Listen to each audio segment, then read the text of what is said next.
MSW Media.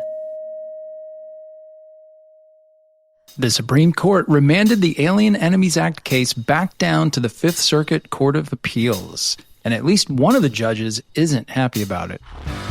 Abrego Garcia's deportation to El Salvador set off a fierce debate among officials in 3 cabinet agencies, despite agreement that there had been a mistake.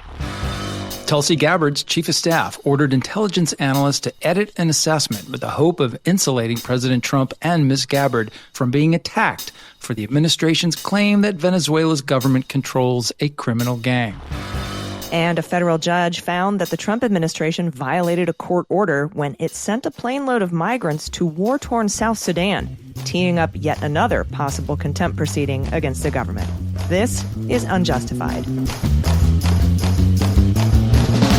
Hey, everybody. It is Sunday, May 25th, 2025. I'm Allison Gill. And I'm Andy McCabe. All right. Allison, when is going to be the week when I open by saying, oh, not much going on here? Yeah, pretty slow news week. I don't think is in our future anytime soon. It's definitely not this week because once again, a lot has happened in the past 7 days, and we're going to try to cover it all for you on today's episode. So where do you want to start?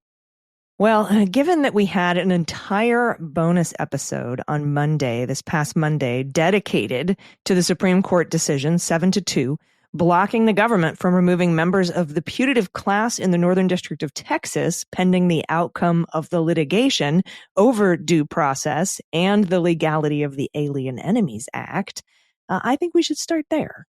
Sounds good. Yeah, because, Andy, last week you and I talked about that ruling quite a bit, and how Justice Kavanaugh wrote this weird, 3-paragraph concurrence saying he agreed with the 7-2 ruling, but he would not have remanded it back to the Fifth Circuit. He said, bring me arguments, bring me briefings, let's decide it now.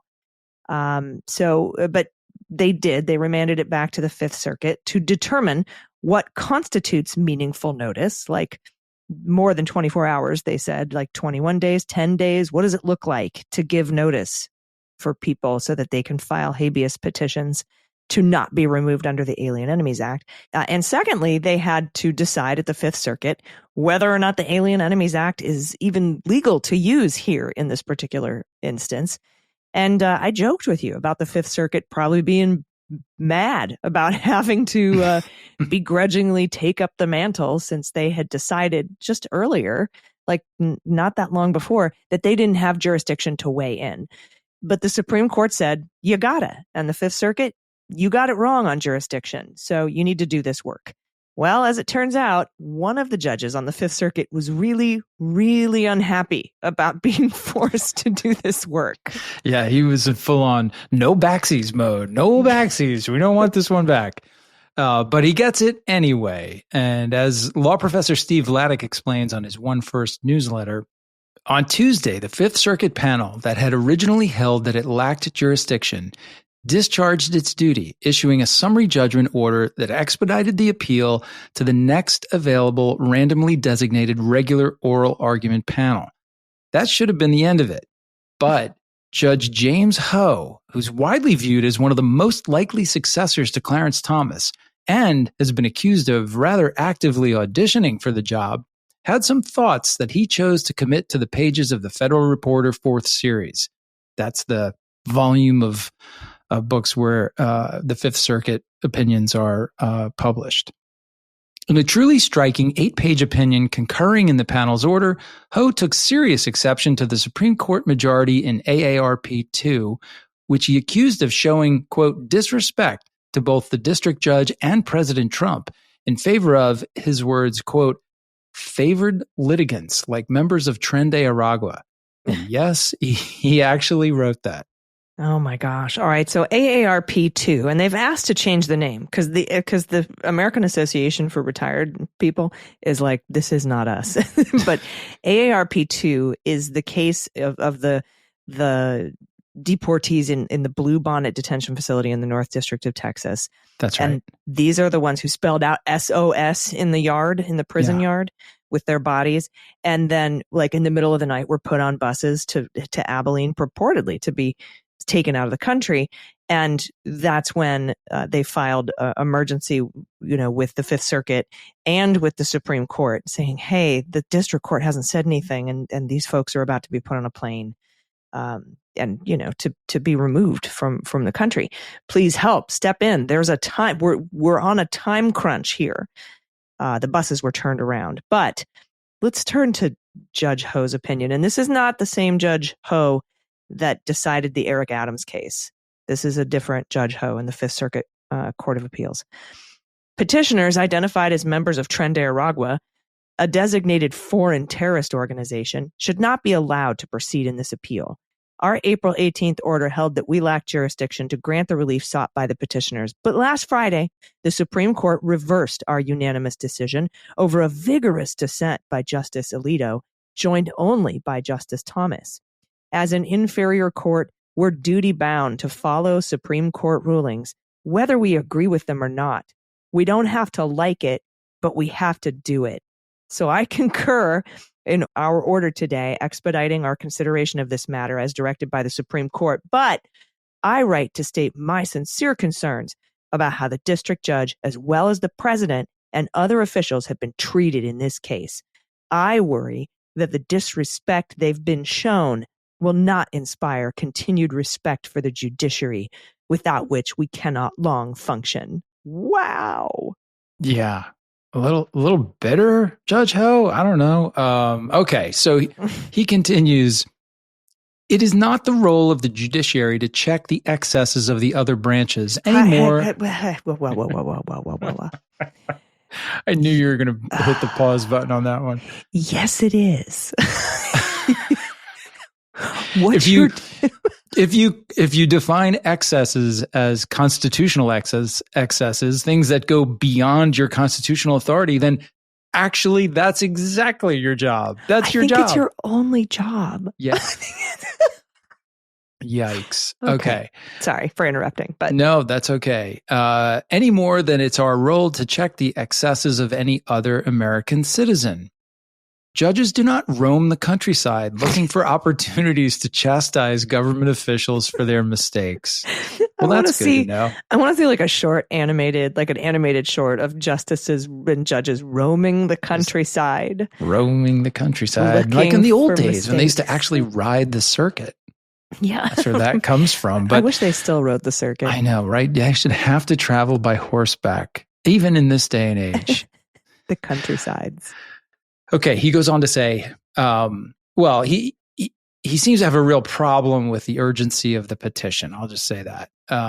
Keep in mind that the government had told another court that it reserved the right to restart removals at midnight the same day, and that DHS had already loaded migrants on the buses from the Bluebonnet detention facility to take them to the airport in Abilene.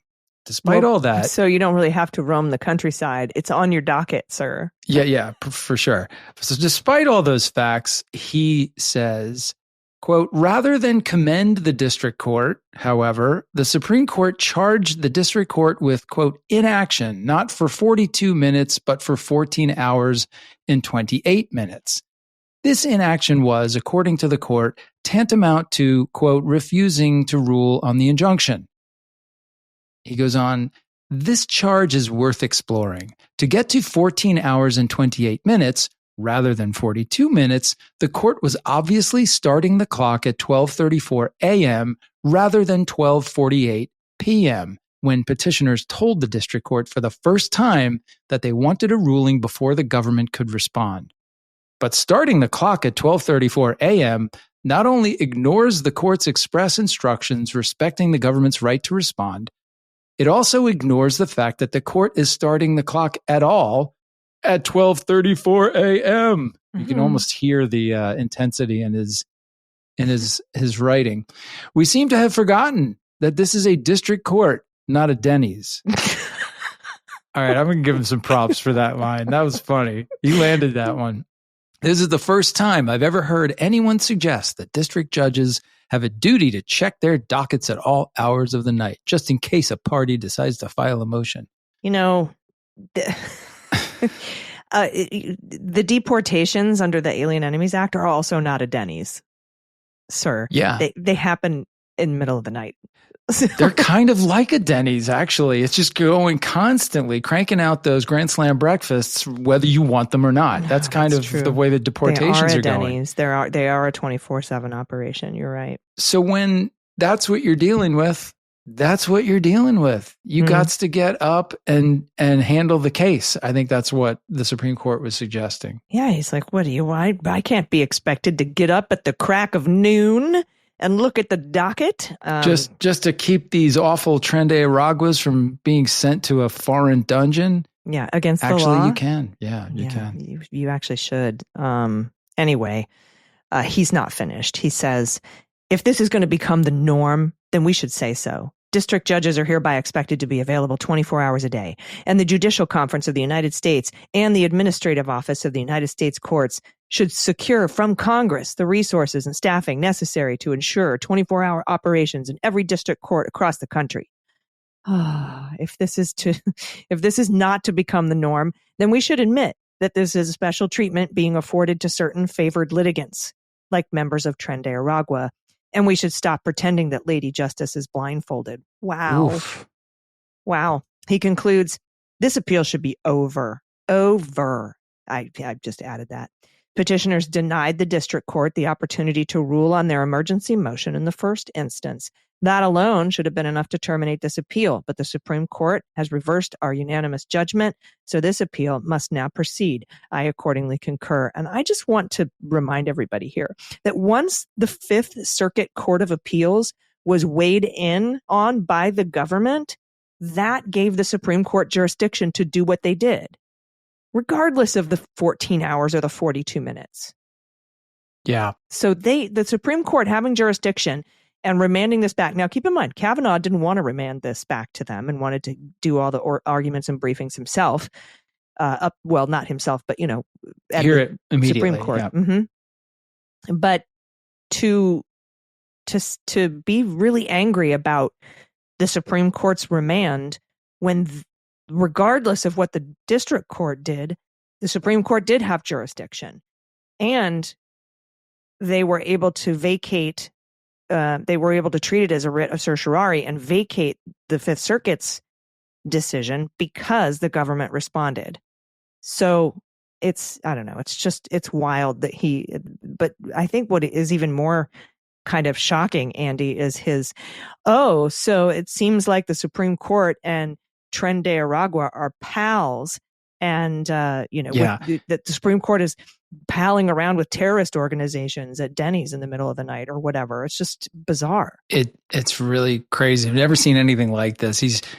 He like every discussion nowadays, it's all laced with political accusations. Like, you're favoring this other party. There's no real justice, And the heart of his concern is like, not standing up for the lower court, but rather like, look at how unreasonable this is that we should be expected to respond in the middle of the night.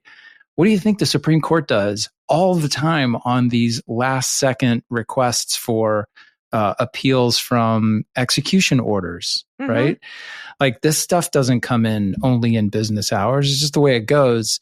I feel like he really kind of degraded himself here with this. Yeah. And it's likely that if he does have, if he hopes to be considered for a Supreme Court slot, man, I really feel like this thing will come back to haunt him. Well, it depends on who's doing the appointing. That's true. But we've seen, I guess, the failure of judicial temperament to mean anything in the Supreme Court nomination and confirmation process, thanks to Brett Kavanaugh. But this certainly does not comport with what traditionally we think about as judicial temperament. Yeah, certainly at this level. It certainly is the kind of judicial temperament that I think a lot of Republicans in this administration prefer. But the time thing, if you I just want to clear something up a little bit. If I could ask Judge Ho a question. I understand you don't like the 12:34 in the morning thing, but could you have not seen it at 8 in the morning? Could the district judge have not seen it in the morning? Because then we've got another, at least, a day, 6 hours, right? a working day. Yeah. Absolutely. And again, much like the Alito dissent that he references, it's a complete absence in his writing here of any kind of recognition of what is at stake for these human beings that were being ferried to the plane as this nonsense was taking place. Right. Like nothing, no recognition that this is an extreme situation in which this, going to court is a last resort for people who by anybody's estimation have been in the least case denied due process. But what do you expect? Yeah. And I mean, that's, when you're racing against the clock like that, you don't really have a choice if you're the petitioner. If you just file it as soon as you can. Right. So, right. Especially with the government. But Alito got it wrong when Alito said, oh, they're not going to deport anybody this weekend. That's the opposite of what they said in Boasberg's court. Even though Boasberg said, I can't issue a restraining order. I don't have jurisdiction here. I'm in D.C. But it was still brought up. So I don't know. This is just a very odd concurrence to write. And it's a tongue-in-cheek concurrence, right? He's concurring with their order to get re-involved here because he has to. He makes that perfectly clear in his first paragraph. We don't have to like it. Right. He would love to have been dissenting. Poor you having to work on a weekend when there are people in a torture prison that were sent there by mistake. Poor you, Judge Ho. At the end of the day, if the government had actually given these people adequate notice as a part of their due process rights, there would have been no time crunch. Wouldn't have even been here. Yeah. None of this would have happened. They would have had the opportunity to think about it, contact an attorney, hire that person, talk to them, come up with a habeas motion and pursue it under whatever circumstances the government wanted to define it. So, right. If they had, a 10-day period in which to object, then the district court would have had 10 days to respond. So anyway, I want to continue to talk more about the Alien Enemies Act case, specifically the claim that the administration is making that somehow the Tren de Aragua has been sent here by the Maduro regime, that we are under attack. There is an incursion on U.S. soil by Venezuela. Right. And I want to discuss that because we have new information from the same reporters who came out and reported on those. You remember those intelligence NIC assessments? I do. Yeah, but there's more information now and it's pretty damning. But we have to take a quick break, so stick around. We'll be right back.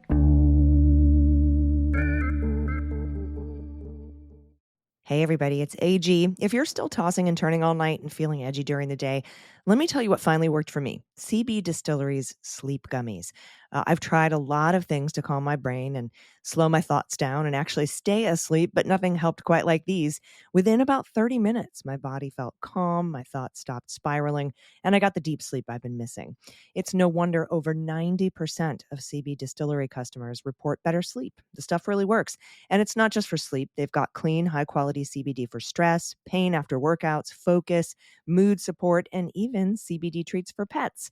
What I love knowing is exactly what I'm getting. No weird fillers, just premium CBD with 100% money-back guarantee. Over 2 million people trust CBDistillery, and I'm one of them. And now I actually wake up feeling like a human being again.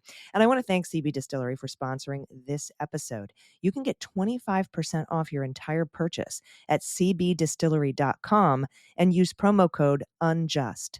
Millions are making the change to CBD from CBDistillery, and it's easy to see why. Trusted by over 2 million customers and backed by a full money-back guarantee, CBDistillery helps with sleep, stress, and more. So if you're ready for relief, it's time to try CBDistillery.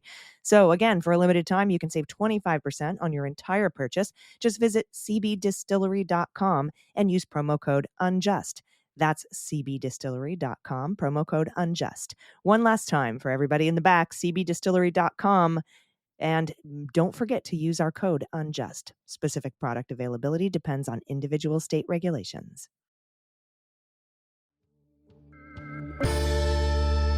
Hey, everybody, welcome back. All right, let's continue. As I said before the break with the Alien Enemies Act cases, you'll recall in previous weeks, going all the way back to February, actually, Andy, you and I discussed the intelligence community's analyses, there's multiple now, that Tren de Aragua is not acting on behalf of the Maduro regime or the Venezuelan government at all. That assertion is at the center of the Trump administration's claim that its use of the Alien Enemies Act is lawful because we are at war with Venezuela, Andy. Oh, yeah. And that Tren de Aragua is equivalent to an incursion or an invasion of the United States. But on February 26th, the NIC, the Intelligence Council, National Intelligence Council, released an analysis saying that TDA, Tren de Aragua, is not here on behalf of the Venezuelan government. And we know that the Trump administration didn't like that answer. And we knew that they asked for another analysis.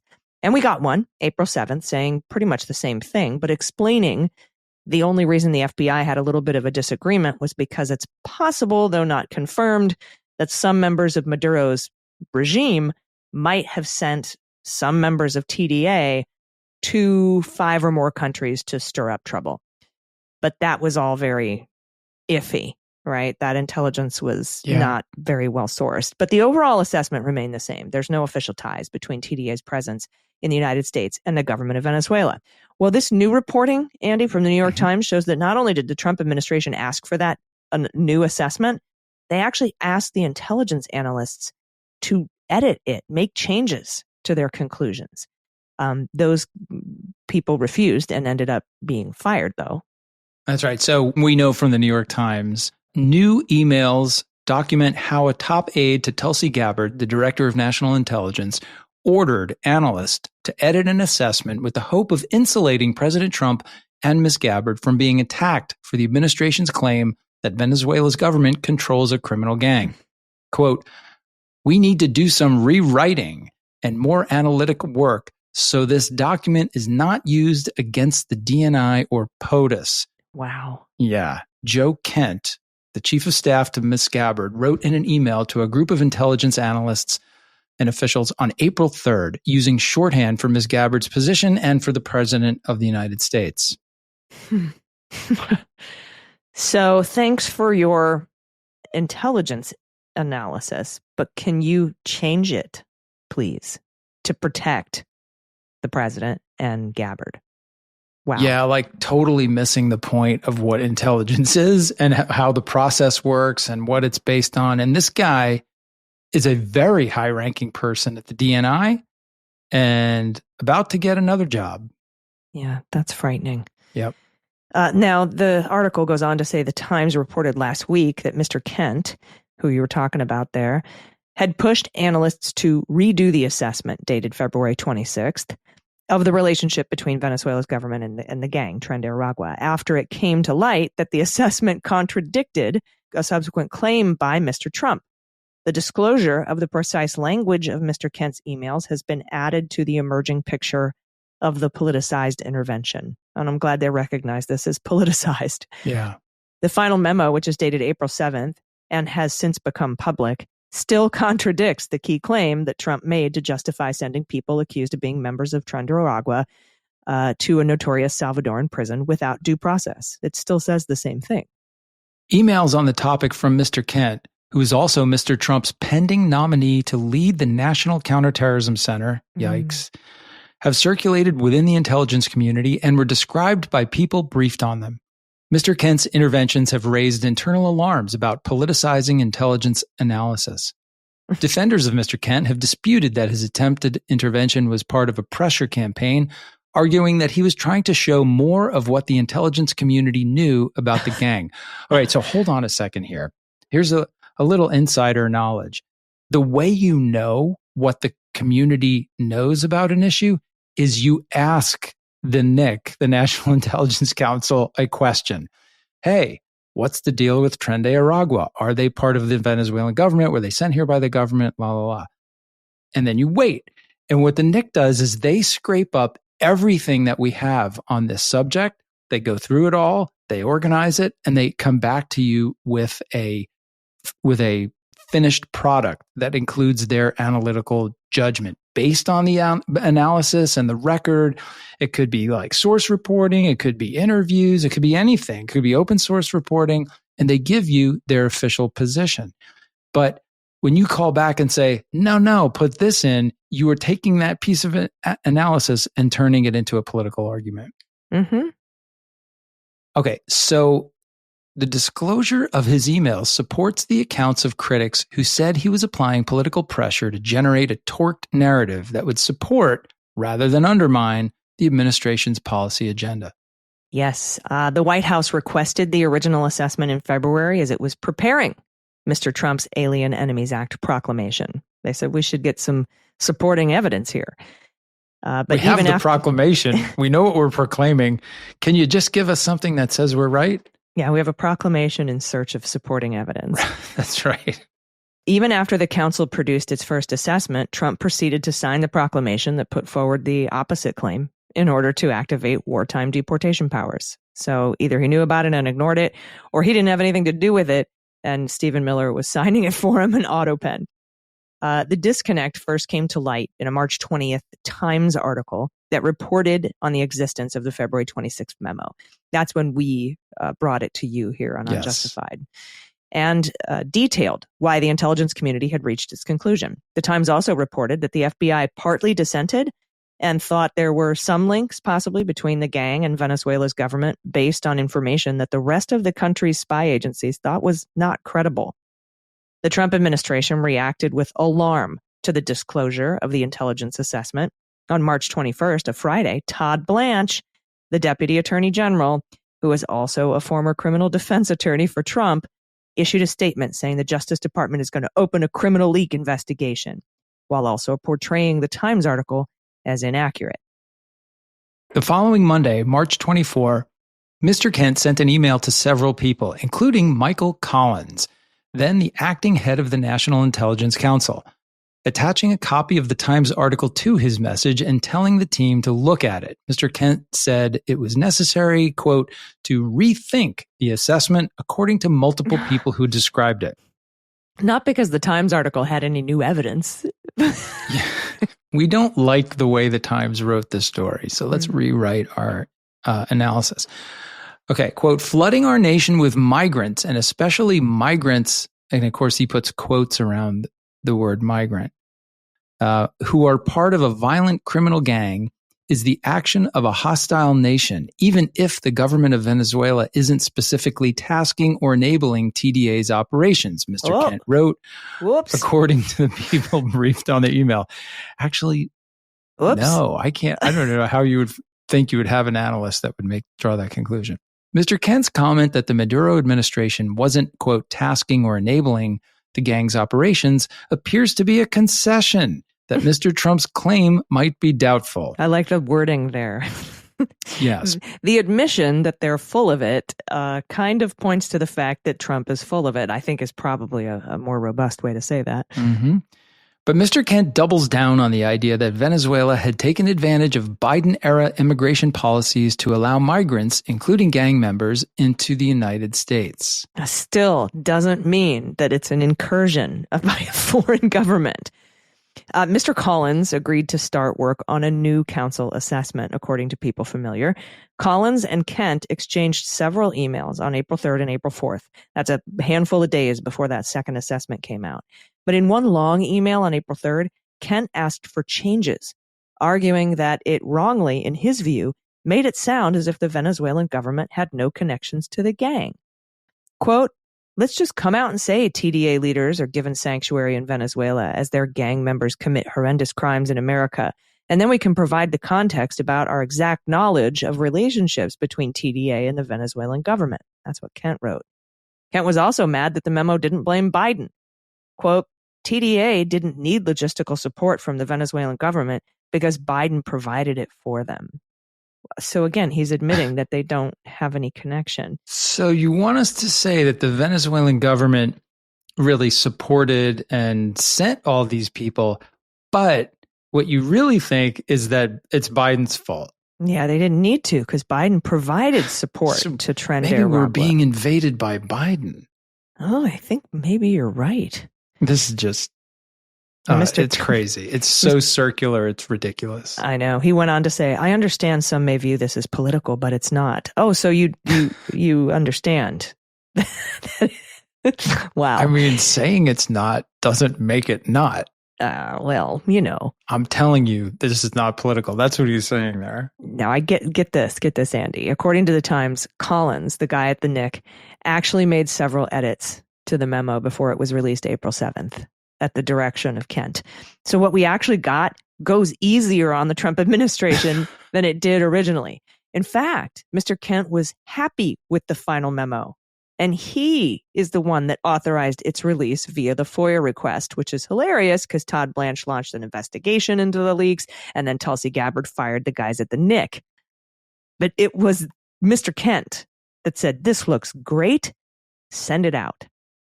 Now, they ended up firing, like I said, firing Collins and his colleague at Nick. And as it turns out, it was the part of the FBI's dissent where the FBI was like, well, I mean, I guess... not credibly, some of the people in the Maduro regime who we don't have names for might have sent some people from Tren de Aragua to 5 different countries, maybe. That apparently made Kent be like, excellent. Perfect. That backs us up. But it totally doesn't. No, and I don't know exactly what that reference is because it's not specified in the piece, but my strong suspicion is the FBI probably said, well, we have interviewed a few Tren de Aragua members who are currently in custody, and some of them have said that they had some kind of connection to Venezuelan government members on like a personal level. And those were likely statements, first of all, made while they're in custody, likely seeking cooperation benefits from the government, and are completely they can't be corroborated. They were name dropping. And that's actually also in the article elsewhere. This article is really long and there's more to it. So check it out at the New York Times if you want. But yeah, they basically, that's where they got this information, was interviewing Tren de Aragua members in custody, purported Tren de, who were like, you don't have any idea who I am. I know Brad Pitt. I know, they were just name dropping to see if they could cut a cooperation deal or get released. So I agree with you on that. And that was why the FBI added, we can't corroborate any of this and it's not very credible. So anyway, I just thought it was pretty astounding that the chief of staff to the DNI asked for edits to a document produced by Nick because they wanted it to say something different, and then fired the people who produced that document after releasing it themselves. This has been such a controversial thing, well, for forever, but particularly in the post 9/11 world, when this is exactly what happened when CIA analysts were pushed to conclude that Saddam Hussein had a role in planning and executing 9/11 to give the Bush administration more reason to justify invading Iraq. And it is now widely viewed as a massive mistake and an abrogation of their duty to just simply provide the facts and not move things for political reasons. So we thought we were kind of beyond all that. But as with a lot of things with this administration, some of the bad old stuff is all coming back in a really destructive way. And it seems using massaging, warping, intelligence to suit, political purposes is one of those things that's back now and bigger than ever. Yeah, and with the consequence of jailing people unlawfully. Yeah, many of whom have never been convicted of a crime. Yeah, and they're on accident. And this guy, Kent, is now up for the job of running the National Counterterrorism Center, NCTC, which is a huge job on the counterterrorism side. It's the one place that everybody goes to get conclusive analysis and U.S. government opinions on everything from who should be targeted overseas and kinetic strikes and the current state of affairs with all the most important and deadly terrorist organizations that we're constantly tracking. So we know that his qualification for having that job is going to be he's the chief politicizer of intelligence. I mean, I feel like that's a really bad spot for him, or for us to have him there.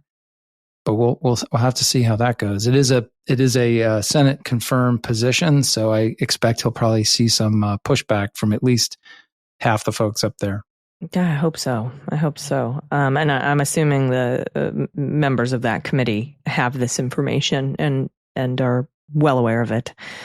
Otherwise, and actually, I probably will send them an email or two anyway to just to let them know. Just send it.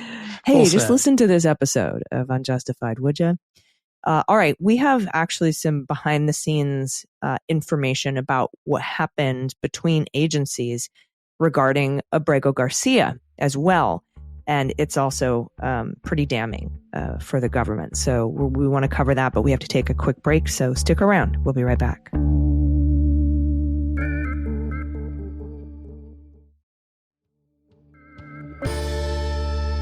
Welcome back. Okay, we have a couple more stories about due process. The first is about the fight inside the Trump administration over what to do about Abrego Garcia. Now, this reporting also comes from the New York Times. A mistake had been made. That much was clear. The Trump administration had deported a Maryland man named Kilmar Armando Abrego Garcia to a prison in El Salvador, even though a judge had issued a ruling expressly prohibiting that from happening. But when the news reached the Department of Homeland Security, it set off a days-long scramble and clashes among officials in 3 different agencies over how to deal with what everyone knew had been an error. As it became clear that keeping it quiet was not an option, DHS officials floated a series of ideas to control the story that raised alarms among Justice Department lawyers on the case. Yeah, and Andy, in normal times in the government, when you make a mistake, you just say, oh, and you fix it. Yeah. And then you maybe do a hot sheet on how to not make that mistake again. But it's very common, and nobody's, oh, I'm so embarrassed. Is my face red? Everyone's like, oh, we made this error. All right, fix it. And the end. But when you have an administration peopled with yes men to kind of an oligarch, for all intents and purposes, a dictator or a dictatorial, leader, you don't acknowledge mistakes. You don't fix your mistakes. You double down and mistake harder. And I think that that's kind of what we're going to be taking a look at here. In the days before the government's error became public, DHS officials discussed trying to portray Abrego Garcia as the leader of a violent street gang, MS-13, even though they couldn't find any evidence to support that claim. They considered ways to nullify the original order that barred his deportation to El Salvador specifically. They sought to downplay the danger he might face in one of that country's most notorious prisons. These were the plans. And in the end, a senior Justice Department lawyer, Arez Riveni, who counseled bringing Abrego Garcia back to the United States, was fired for what Attorney General Pam Bondi said was a failure to zealously advocate on behalf of the United States. This was an administrative error. James Percival, a DHS official appointed by Mr. Trump, wrote to his colleagues on March 30th, quote, and in parentheses, not that we should say so publicly, close parens, close quote. Tricia McLaughlin, a DHS spokeswoman, said in a statement that Mr. Abrego Garcia's deportation was part of a, quote, highly sensitive counterterrorism operation with national security implications. That is stunning. So as this guy is saying internally, this was an error. Don't say anything about it to anyone. Externally, they're saying, oh, highly sensitive counterterrorism operation with national security implications. Ultimately, 3 courts, including the Supreme Court, pushed back against the White House, ordering Trump officials to at least take steps towards freeing Mr. Abrego Garcia. But Mr. Trump and some of his top aides have taken a defiant stance, insisting that Mr. Abrego Garcia will not be coming back to the United States. Yeah. On March 28th, Mr. Percival, the DHS official, told his colleagues that they would be working to make sure that Abrego Garcia would not return to the United States. Quote, we're working to fix it so he doesn't need to be returned to the U.S. That's what he wrote. That stuns me. When I read that the first time, I thought, fix it? What is he even talking about? It becomes clear as you go further into the article, but in that moment, I'm like, how are you going to fix this? He going to have he's going to mysteriously slip on the soap in the shower and then you don't need to bring it back anymore. I mean, like, what does that even mean? But buried between those words is the implication that they actually do need to bring him back to the United States, but we're going to fix it so we don't have to. Right. Also buried in there is that they could bring him back. Yeah, very good Not point. anywhere do they say, we can't bring him back because, Bukele completely controls that place and he won't listen to anything we say.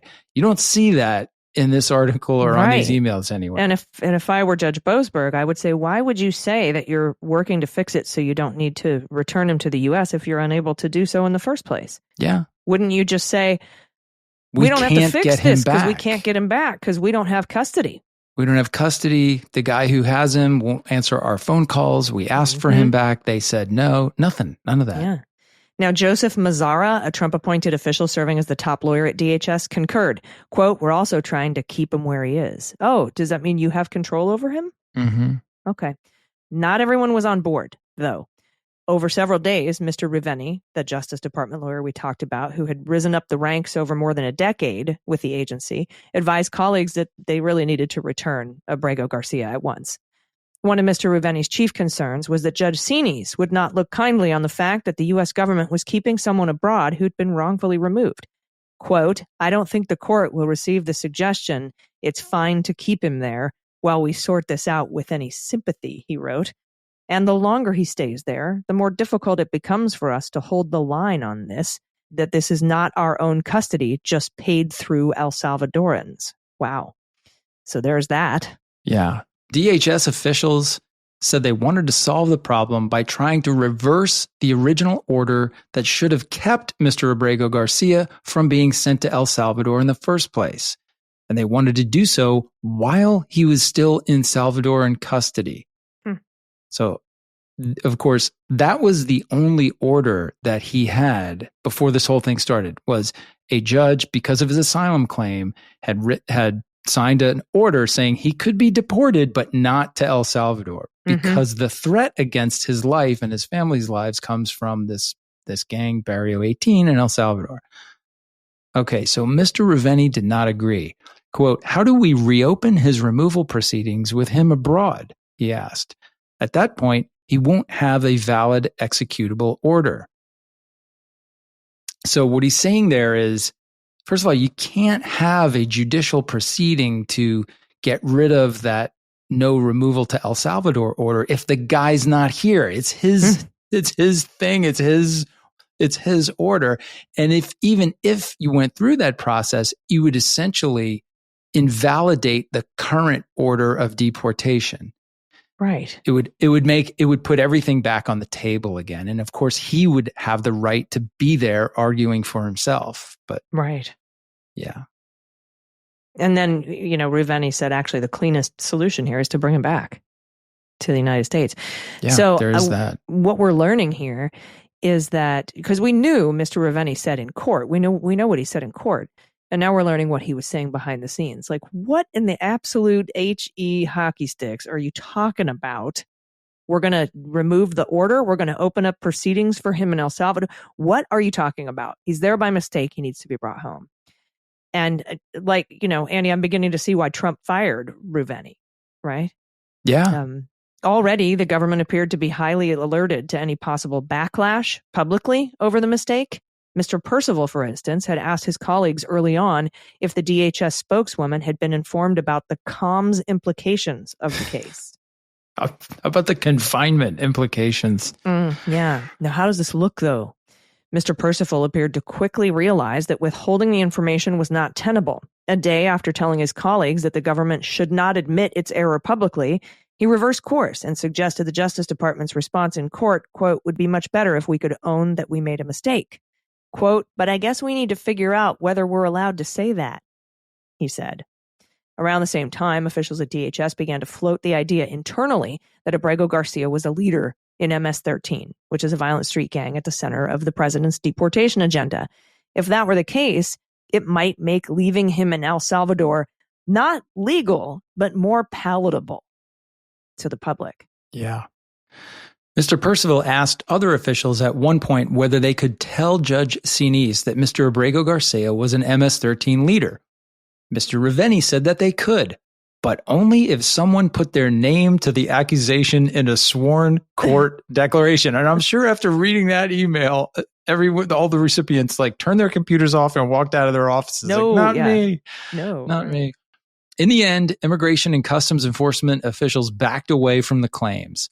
Quote, so far, I have found verified member, which is included, an ICE lawyer wrote to Mr. Percival. I have not found anything indicating leader, but I'll keep looking. Wow. Yeah. And by the way, a verified member per that ICE document is anybody with a tattoo that has a crown or a clock on it. Or a Chicago Bulls hat and hoodie. Or a Chicago Bulls hat, right. And those crown and clock examples were taken from a 2016 Instagram from a tattoo artist in the UK on a couple of white dudes. Yeah. Meanwhile, Andy, as we've been discussing, MS-13 gang members have played another crucial role in the agreement between El Salvador and the Trump administration to rent the United States space at the Seacoast prison complex. As you know, Trump's Department of Justice has been dismissing charges against actual MS-13 gang members. And you'll recall that huge Pam Bondi press conference that you and I talked about. Yeah. You texted it to me. You brought it up in one of the shows a few weeks back about charges brought against this notorious MS-13 leader. And they made that was here in Virginia. Yeah. Made a big show out of it. And then they were dismissed. The charges were dismissed. And on May 22nd, according to Jose Oliveras, who's a journalist in Mexico for The Guardian and The Intercept, the government filed a motion to dismiss the charges against another MS-13 gang member named Antonio Arevalo Chavez, citing, quote, sensitive and important foreign policy considerations. Arevalo Chavez was a key negotiator with Bukele's government in El Salvador, and he knows a lot about Bukele's pact, Bukele's deal with MS-13. Yep. Someone I'm sure Bukele would like to silence. Now, I think that one of the reasons the Trump administration is so desperate to withhold that Seacoast prison agreement with El Salvador is because it might include an agreement to hand over people to Bukele that we dismiss charges against so that he can have them and deal with them as he pleases. And I think that's the crux of the government's claims of state secrets privilege and deference to the executive office in matters of foreign affairs, or as they put it, sensitive and important foreign policy considerations. It certainly could be. And this, we've literally been talking about this since the very first couple of episodes of Unjustified. Even without the context of Abrego Garcia and all these other cases, at those early days, I thought, this is a really concerning thing. It started with the MS-13 guy who was pending trial being held in New York. I can't remember his name now, but he had been cooperating with the government for a while and allegedly telling them a lot of information about Bukele. His case got dismissed first. Then you had the guy you referred to who was arrested here in Virginia. They had the big nonsensical press conference out at the FBI sub office in Virginia, where Patel was there, Bondi, all these people, and they never mentioned the name of the person that they were pounding their chests about having arrested earlier that morning. His case has now been dismissed, and now we have this third one. This is a huge departure from the way the Department of Justice prosecutes what we used to call transnational criminal enterprise members, gang members, what they're now trying to sell us as terrorists, which is another whole problem, to build cases, arresting these people, putting them in jail. You prosecute them. You go through the process. You give them their due process rights. You make the best case you can. And if you can convict them, you make them stay here and serve that sentence. That's what we do. And these people are likely being handed over because Bukele wants to know what they said to us or what other information they have. But any one of them, if it's true that these are people who are entered into agreements with the Bukele government, what's to stop them from entering into another agreement, getting let out of Seacoast and coming right back here and committing the same crimes again? So yeah, speaking of that, that's why I wouldn't put it past him. The Trump and Pam Bondi made a deal with the son of El Chapo and the Sinaloa cartel. Yep. Here's a bunch of money and bring your 17 friends and family over to the United States to live. in exchange for, this particular another narco kingpin. Yeah. It's I just feel like this is a really disturbing departure from the way that DOJ has always done this business. And but when you have an oligarch making a deal with oligarchs, Bukele is an oligarch, cartel leaders are oligarchs. I mean, this is what you get. Yeah. Very frightening to me. And then you're asking to edit and falsify intelligence findings to smooth it all over, make it all look good. Yeah, on the so surface, that you can justify what you're doing as legal. All right, we've got just a couple more quick stories and, of course, listener questions. By the way, if you have a question, there's a link in the show notes where you can click on to submit your questions to me and Andy. Andy and me. And we'll be right back with more information, including a federal judge in Boston going after the Trump administration for yet another problem with renditions to a third-party country. Stick around. We'll be right back.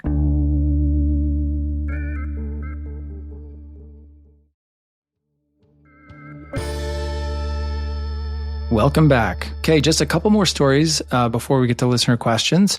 First, from the Times, a federal judge in Boston said on Wednesday that the Trump administration had violated an order he issued last month, barring officials from deporting people to countries not their own without first giving them sufficient time to object. There's that pesky due process requirement poking its head again. I would have gotten away with it if it weren't for that pesky due process, fella. Darn. Okay, the finding by the judge, Brian E. Murphy. Isn't it classic? A judge in Boston has the name Brian E. Murphy. I mean, of course he does. This is like right out of a movie. Brian E. Murphy was one of the strongest judicial rebukes by that the administration has faced so far in a series of contentious cases arising from its sprawling deportation agenda. It was not immediately clear what punishment, if any, Judge Murphy intended to mete out against the administration or those who took part in the operation, but he asked for a list of names of everyone involved so he could notify them that they might face criminal contempt penalties. That's what I'm talking about. Yeah. For a full report on this hearing and the case, we recommend heading to Lawfare for details and to support their work if you're able. Yeah, and he was real mad too. I think he used the word contempt like 100 times in that particular hearing. He's like, yeah. And then I think he's learned a little bit of a lesson from previous attempts at this administration. He's like, all right, so what does this look like? What does due process look like for these folks who are now in Djibouti, stopped on a plane, stuck there on their way to war-torn South Sudan, and a country that none of them hail from, to have a rational or reasonable fear hearing. I can't remember what it's called, something a fear hearing. I talked about it with Adam Klasfeld. But he was like, I'm not just going to let you figure out what reasonable is. And they wanted to go, the government wanted to go by some old case that I had never heard of. And he's like, look, we've got plenty from this Supreme Court from like the last couple of weeks saying that 24 hours is not enough notice and you gave them 17. So no, it's not reasonable. This is contemptuous. Give me a list of all the people that were involved in this after the Supreme Court ruling came down saying 24 hours is not sufficient notice. I want names, and we need to sit here and figure out what the remedy is. Are you going to give them a hearing down on the plane in Djibouti? You got to keep them for 2 weeks there to give them enough time. Are there going to be translators for them to speak to counsel? Like, I mean, he got down into the nitty gritty, which hasn't really happened in a court before at the district level. They've just been like, well, just give meaningful notice. You can figure out what that is. They aren't taking the government's word for it anymore. Yeah, this one is crazy because in one of the earlier, maybe the first hearing he had on this was when the planes were allegedly in flight or taking off or whatever. And he said, turn them around or stop them and make sure you tell the pilots that they could be held in criminal contempt if they continue. So I wonder if that's why the plane ended up stopped in Djibouti rather than just like, damn the torpedoes going all the way to Khartoum. And then the most recent hearing, he was really focused on like the condition of the detainees. Are they like shackled to their seats in this plane day in, day out? Do they even get off the plane? Do they get to eat? Like he included in his order that they must be held under humanitarian conditions or something Right. like that. I don't remember the phrasing, but yeah, he's really he's going all in on this, and good for him. Yeah, he's pretty mad. Next up, quick story from NBC. The Justice Department is dismissing lawsuits against a number of local police departments around the country, ending investigations into patterns and practices of unconstitutional behavior that, violates civil rights. And that's according to officials on Wednesday. Andy, you and I saw this coming a mile away when Harmeet Dillon took over the civil the rights unit at the Justice Department. These are all like when they look at investigate Louisville and Memphis and police departments for bad behavior, and then issue consent decrees that these departments have to follow.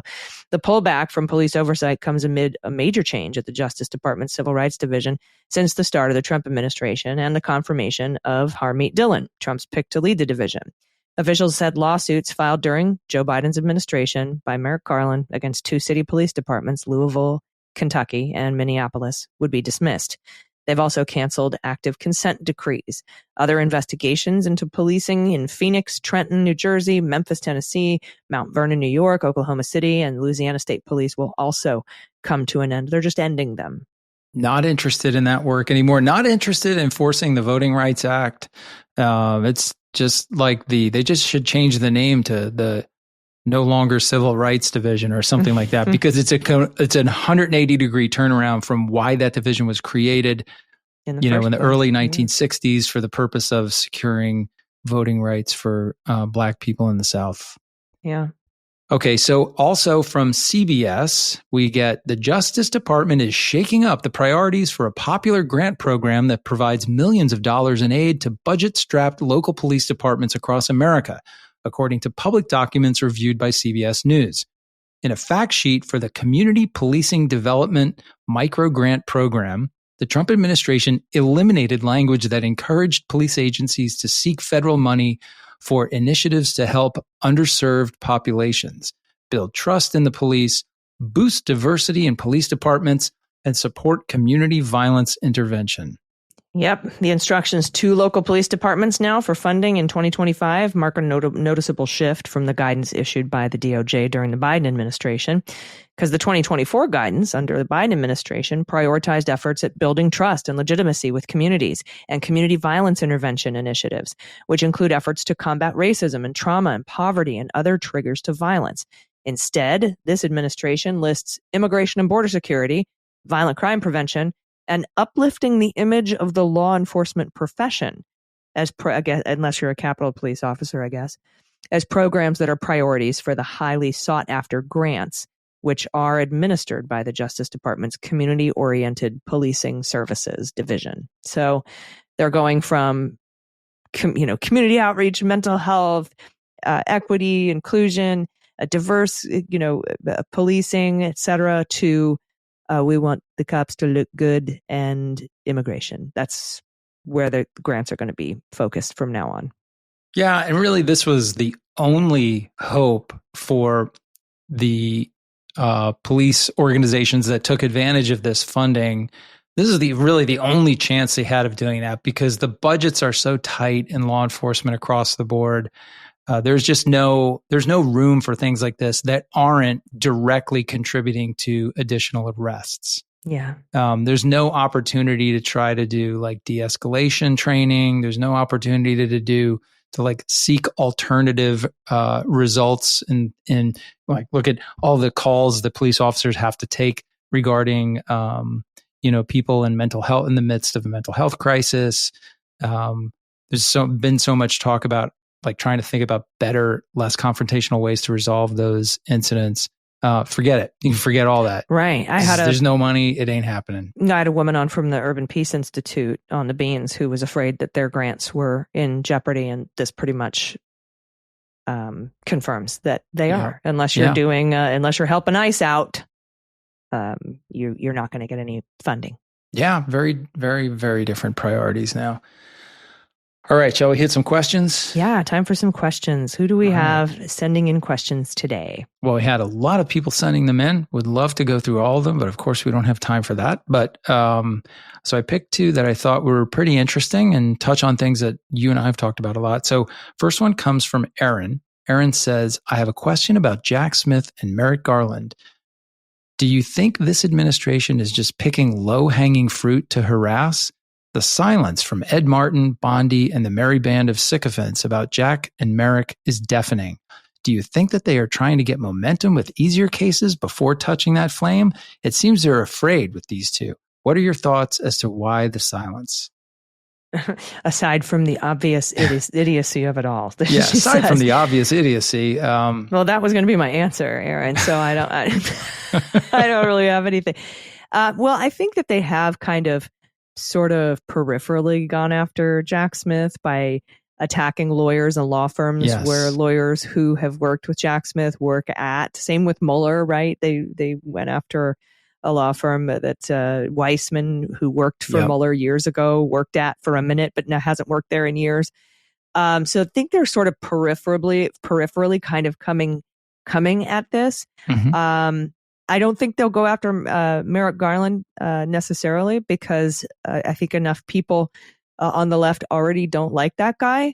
And I don't think they need to go after him the way that they would probably need to go after like Jack Smith or Jim Comey or, anybody else mm-hmm. who might be within earshot of my voice that I could be talking to right now that, might have had more direct involvement in investigating Donald Trump. So, because, Merrick Garland notoriously did not appoint a special counsel until November 2022.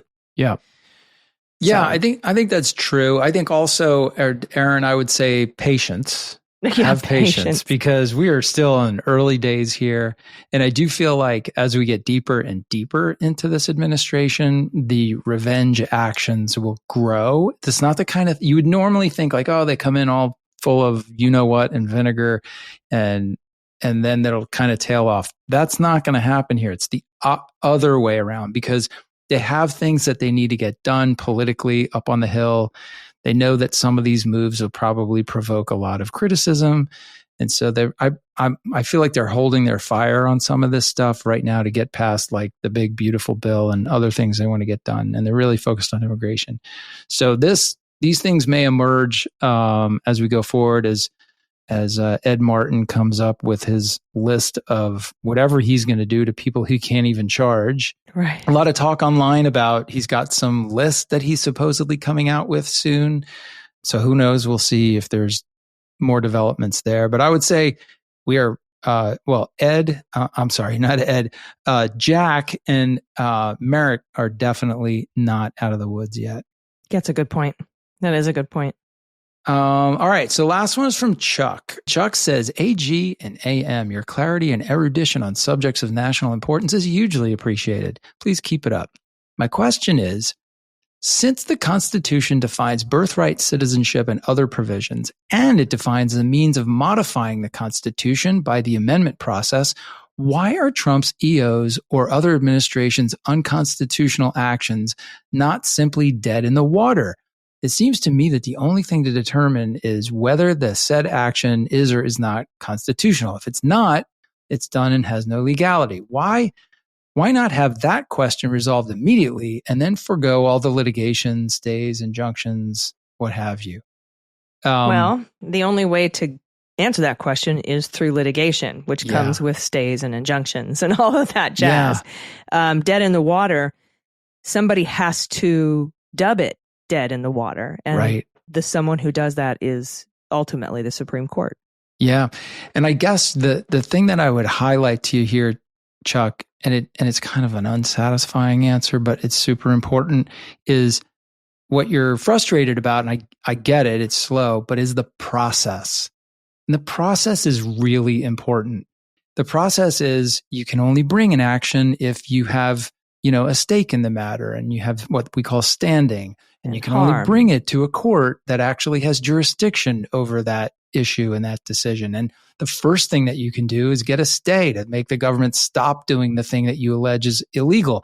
But then the government is allowed to fight that, file their own appeals when they don't get a judgment that they like on just the issue of the stay. So all this takes a long time, and it seems to infinitely delay the decision on the underlying substantive issue. And I know that's frustrating, but the process And each side's free and fair access to it is what makes us a democracy.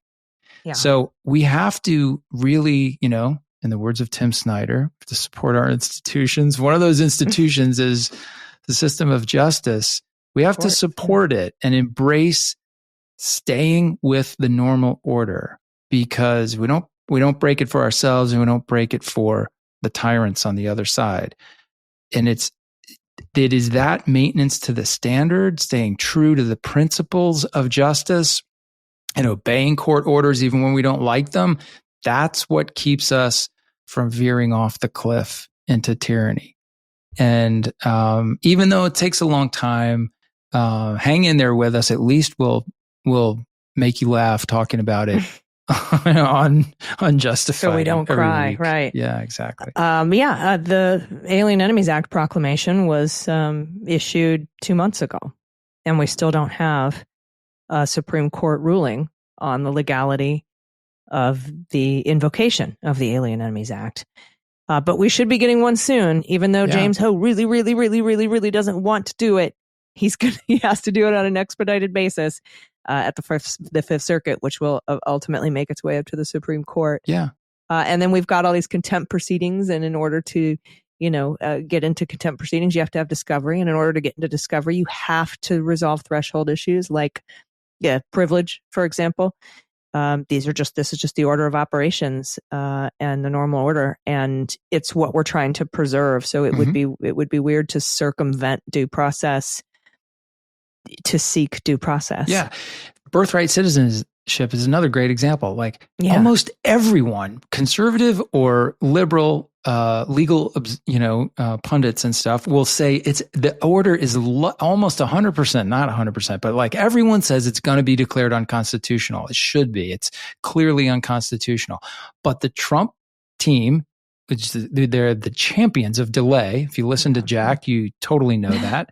They did a masterful move here by saddling the issue with this other issue of quote unquote universal injunctions, challenging the judiciary's ability to issue an injunction and stop the alleged unlawful conduct from taking place across the country. And by doing that, they just, the Supreme Court bit on that in the same way they did the underlying legality of the birthright citizenship decree. So now we have to work through both of those. Yeah, and it's a bad vehicle, and the liberal justices recognize it as a bad vehicle, just as they recognized the immunity ruling as a bad vehicle to make a rule for future presidents. Yep. When they should have just been considering that particular case. They blew that out of the water, and gave double barrel middle fingers to dicta and just went on their own way to create a rule based on no need to do that to do so. So. That's kind of, we also have to, a lot of this has to do with who's sitting on the Supreme Court right now. Yeah. But here we are anyway. But we don't, the way to respond to all those frustrations is to stay in the fight, is not to upend the boat and say, screw it. Let's just start ruling on these things by fiat. We have to be, if you're concerned about justice and you're concerned about the future, the answer is to hold tight to the process and insist that everyone follows it. Right. The reason that we're all shocked and disgusted at the arrest of Ras Baraka, for example, is because they didn't do a thorough investigation and bring evidence and interviews to a grand jury and did go through all of the motions that they're supposed to go through. They just arrested and then tried to figure it out later, ended up dropping the charges because they knew they didn't have anything. That's what people wanted Merrick Garland to do to Donald Trump, but that's not how it works. Donald Trump would have walked just like Ras Baraka walked, and without all of that process that has to go into it. Now, we can talk about why it took longer than it probably should have, but different issue for a different podcast. For a different day. But to say that's why we aren't that's why Hillary shut down the lock him up chance at the DNC. That's not us. And and Kamala Harris kept saying, I'll leave that up to the Justice Department. Right here, right now, we're talking about something else. So it's important to apply these things to both sides because they got to be the same. That's what we're fighting for. We want everybody to be treated fairly. Right now, we're sliding into a place where they're not. And so we have to stick with the concept of fairness. So Chuck, I get your frustration. I'm also frustrated. Relate to you, bro. We are all frustrated, but we got to hang in there. Although I do think some of these judges could get to contempt faster. But like the court schedule, the fact that we just have so few judges on the bench. And they all know in a normal contempt issue comes up like in a civil case or something like that. They just slice and dice it. But they know whoever loses is taking it to the circuit court, then they're going to hear the issue, and whoever loses there is probably going to push it to the Supreme Court. So everybody's trying to be very careful. I just wish they sliced and diced at the same speed, for anyone and everyone. That would be nice, because that gives the rest of us a feeling that there is an equal justice under law. People get more people like Trump get more deference and more time, and more appeals, They do. That's just very unfair. As Judge Ho said, Lady Justice might as well not be blindfolded anymore. What is this, a Denny's? Sorry, I can't get over what you wrote. I want to play my tiny violin for him every time I hear that line. Yeah, why don't you spend a day in Seacoat, Judge Ho? Yeah. And then let us know how that goes. Or how about this? Spend a day in arraignment court and pick your district. I mean, that's where, in your lofty tower at the Fifth Circuit. I can't be expected to answer things by the crack of noon. Yeah, I know. I've arraigned plenty of people on Saturday morning.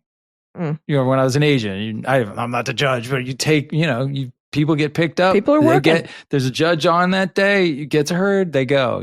So it's crime doesn't take a break. That's right. 24/7. It's like a Denny's. It's like a Denny's. Crime is like a Denny's. I think I'm going to make I think we have a new title for today's Crime episode. Is like a Denny's. Yeah. All right, I'm writing it down. Everybody, we're going to be back in your ears. Next week. Yes. I'm sure nothing will happen between now and then. Another slow week. Yeah, it'll be another slow week, and I'm sure it'll just be like a 10-minute episode next time. At least we can only hope, but I bet the opposite be true. That's right. Do you have any final thoughts? No, I've exhausted all my thoughts, but buckle in. All right. We'll see you next week. I've been Allison Gill. And I'm Andy McCabe. Unjustified is written and executive produced by Allison Gill, with additional research and analysis by Andrew McCabe. Sound design and editing is by Molly Hockey, with art and web design by Joel Reeder at Moxie Design Studios. The theme music for Unjustified is written and performed by Ben Folds, and the show is a proud member of the MSW Media Network, a collection of creator-owned independent podcasts dedicated to news, politics, and justice. For more information, please visit mswmedia.com.